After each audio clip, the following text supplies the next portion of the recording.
Bueno, queridos amigos, habíamos quedado en el capítulo 2 acerca del trigo y la cizaña en este estudio que estamos haciendo de Alégrate, hijo de Dios, porque nunca perderás tu salvación.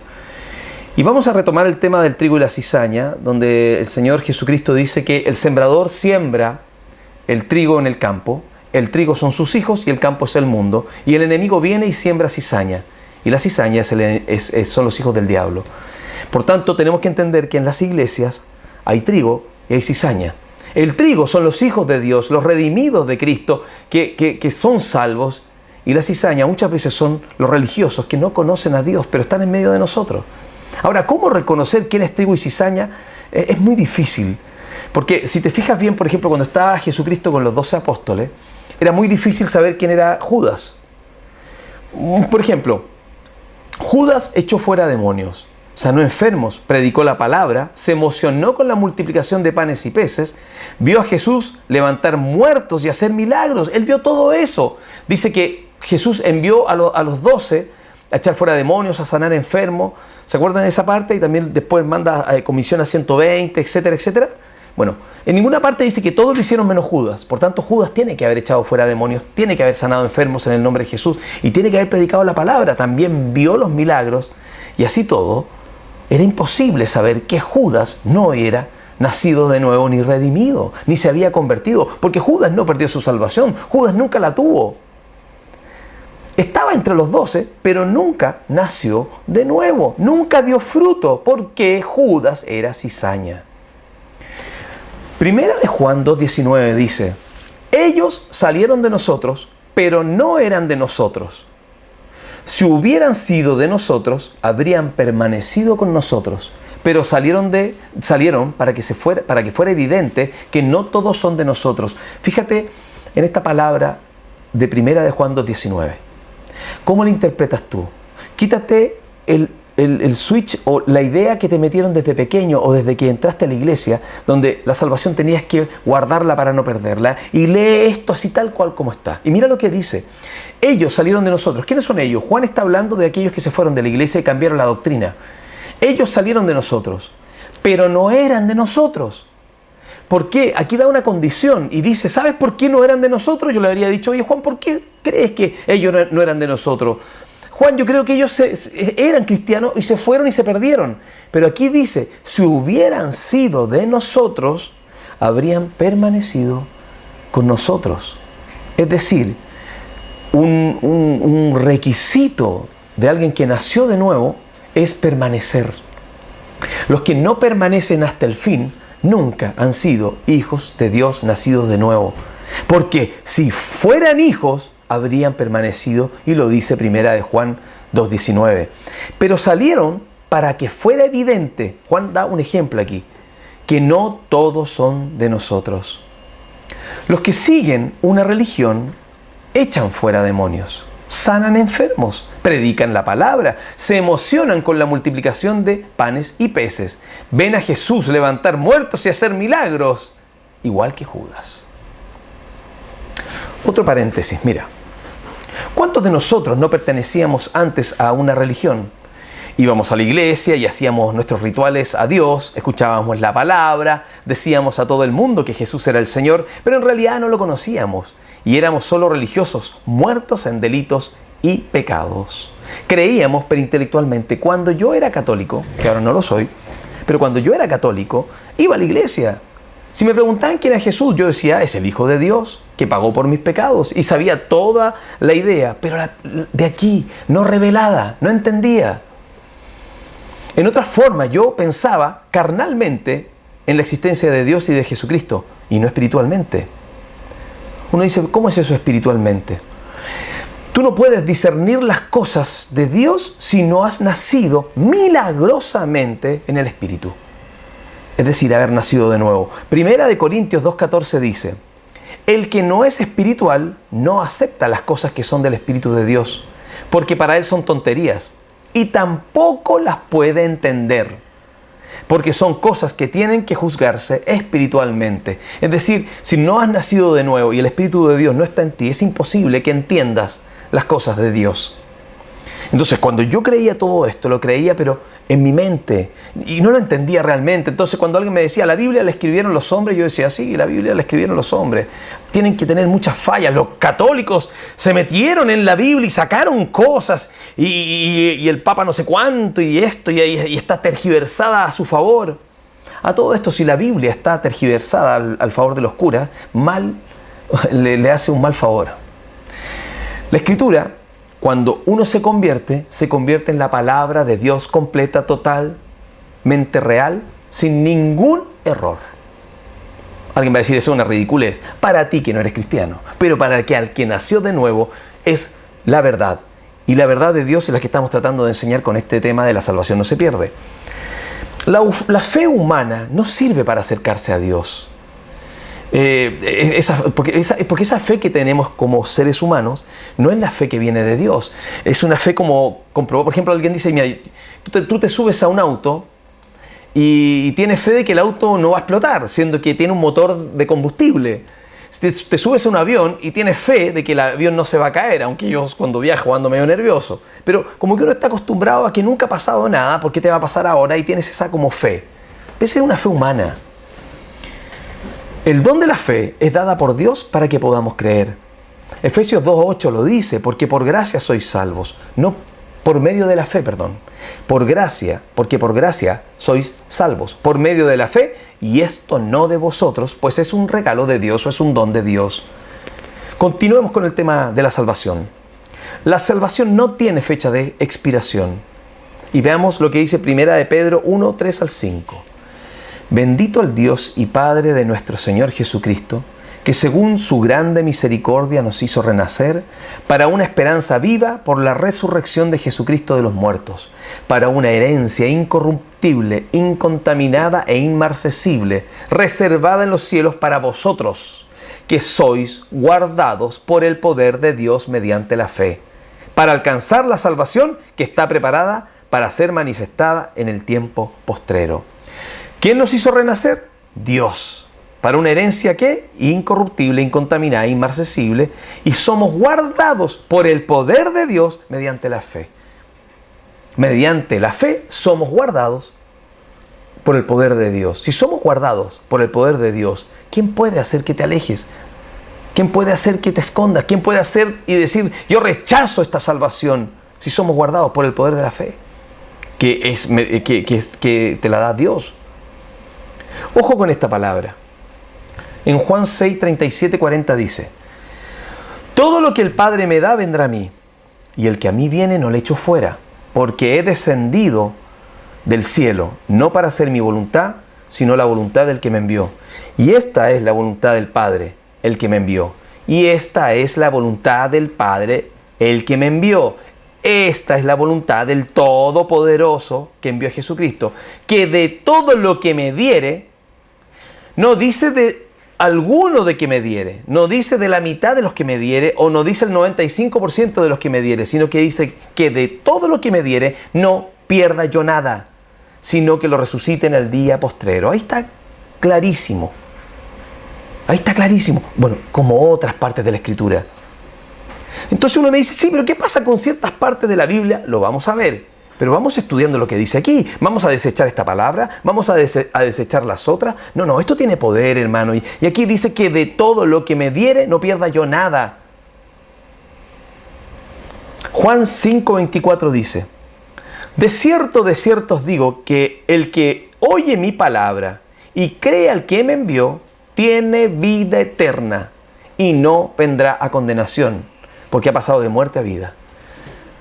¿Sabes que con esta pura palabra yo te digo en la cara, la salvación no se pierde? La salvación no se pierde.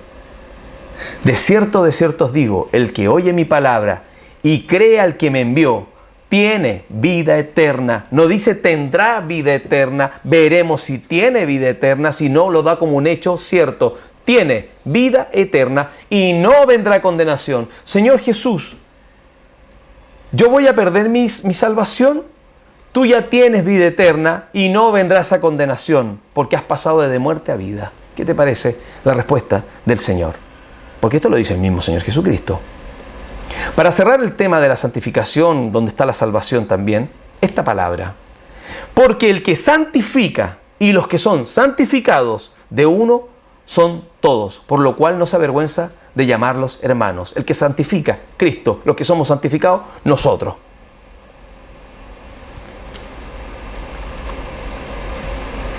¿Quién produce la acción de santificarse? Dios.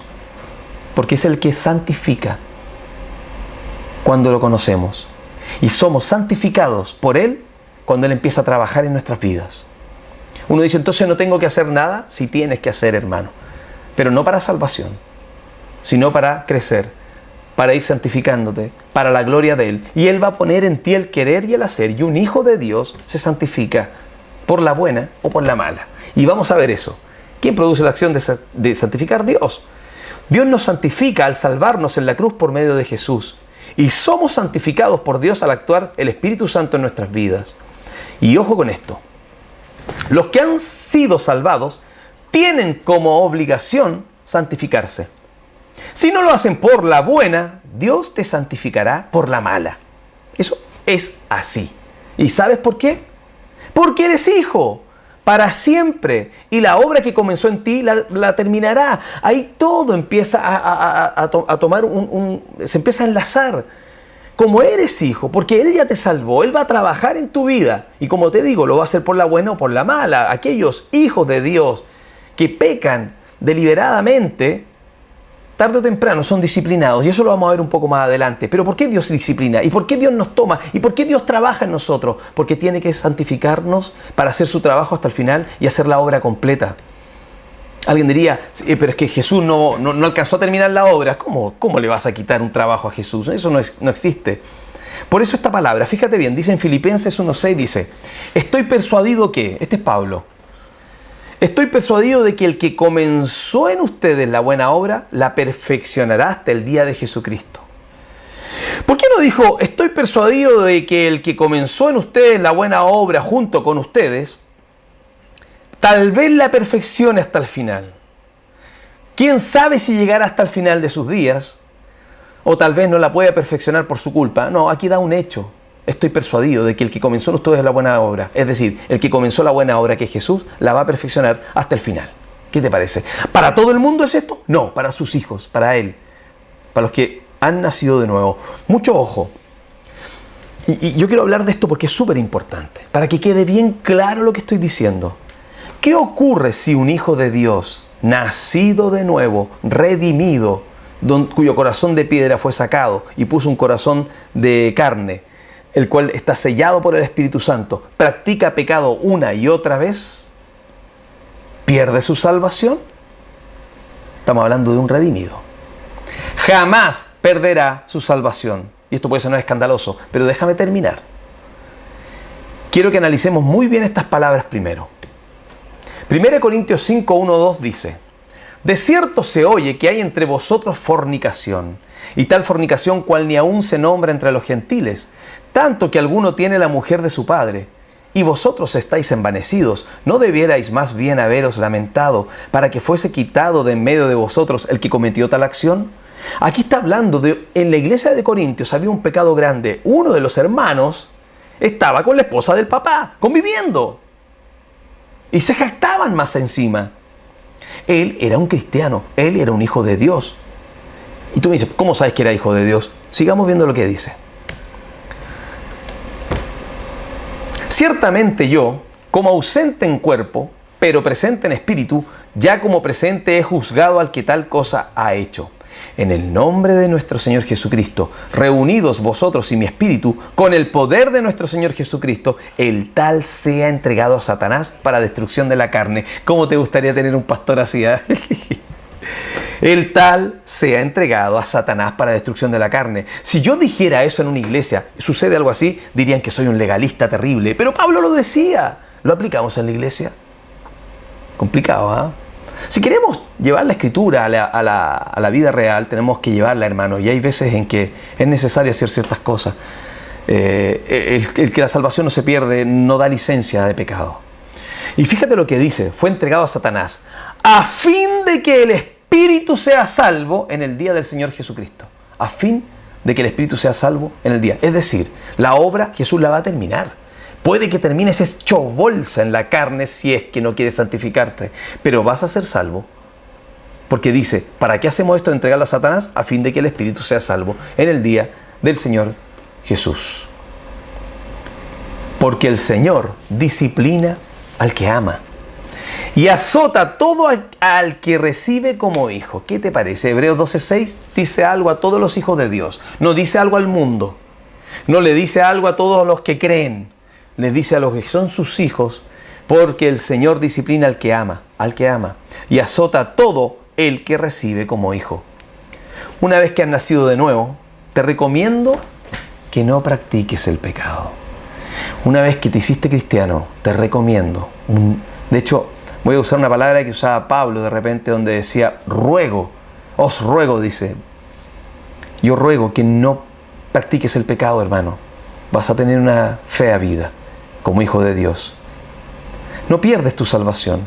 No vas a perder tu salvación. No vas a perder tu salvación. Pero Dios tiene derecho de disciplinarte porque ahora eres su hijo. Otra palabra con respecto a esto. En 1 Corintios 11, 27, 29 dice: de manera que cualquiera que comiera este pan o bebiera esta copa del Señor indignamente, será culpado del cuerpo y de la sangre del Señor. Por tanto, pruébese cada uno a sí mismo y coma así del pan y beba de la copa. Aquí está en la cena del Señor que compartimos en las iglesias. Pero dice que tengas cuidado de comer de manera indigna. Porque el que come y bebe indignamente, mira lo que dice, sin discernir el cuerpo del Señor, juicio come y bebe para sí. Por lo cual hay muchos enfermos y debilitados entre vosotros y muchos duermen. ¡Ja! ¿Qué te parece? Los hijos de Dios que están pecando y que no disciernen el cuerpo de Cristo. De hecho, yo te digo una cosa, cuando he cometido algún pecado y toca el día domingo la cena del Señor, yo a veces no la tomo hasta arreglar mis cuentas con Dios. Porque aquí dice, no estás llegando y comiendo el cuerpo de Cristo y la sangre, y eres un hijo y estás pecando como si nada. Por eso muchos están enfermos y debilitados y otros duermen, otros murieron. Es decir, la disciplina de Dios puede hasta matarte, hermano. Ahora, ¿pierdes tu salvación? No. 1 Corintios 11:31 dice: si, pues, nos examinásemos a nosotros mismos, no seríamos juzgados, mas siendo juzgados, somos castigados por el Señor, para que no seamos condenados con el mundo. ¿Qué te parece esa palabra? Eso está en la misma parte de Corintios. Si, pues, nos examinásemos a nosotros mismos, no seríamos juzgados. ¿Qué significa? Tomar en serio la salvación. Vas a tener que dar cuenta de la salvación en el tribunal de Cristo, pero eso es otro tema. Pero vas a dar cuenta, hijo de Dios, hermano querido en Cristo, de la familia de Dios, vas a dar cuenta de lo que has hecho con tu salvación. Si te has convertido, no es un juego esto, es muy serio. Pero no te vas a perder, porque la salvación no se pierde. Mas siendo juzgado, somos castigados por el Señor para que no seamos condenados con el mundo. Para que no seamos condenados con el mundo, somos castigados por el Señor. Vamos a ver esta parte que está en Hebreos 12, 5, 8, que es muy importante, porque habla de la disciplina de Dios de una manera muy clara. Ahora, la Escritura fue escrita para sus hijos, para que la entiendan. Y cuando Él habla a sus hijos es para que pongamos atención. Hay una parte donde dice: y habéis ya olvidado la exhortación que como a hijos se os dirige. Como a hijos, somos hijos. Diciendo: hijo mío, no menosprecies la disciplina del Señor, ni desmayes cuando eres reprendido por Él. Porque el Señor al que ama disciplina y azota a todo el que recibe por hijo. Cuando te convertiste, cuando el Espíritu Santo vino sobre ti, cuando naciste de nuevo, pasaste a ser hijo de Dios para siempre. Al ser hijo de Dios para siempre, Dios nos disciplina y nos azota, dice. Si soportáis la disciplina, Dios os trata como a hijos. Porque ¿qué hijo es aquel a quien el Padre no disciplina? Pero si os deja sin disciplina, de la cual todos han sido participantes, entonces sois bastardos y no hijos, pero nosotros somos hijos. Te doy un consejo, hermano querido de mi alma: coopera con el Espíritu Santo y no peques. Aunque si pecas, abogado tenemos. Primera de Juan 2:1 dice: hijitos míos, estas cosas os escribo para que no pequéis. Y si alguno hubiera pecado, abogado tenemos para con el Padre a Jesucristo el justo. Y si alguno hubiera pecado, abogado tenemos para con el Padre a Jesucristo el justo. En el próximo capítulo vamos a hablar de la glorificación. Chao.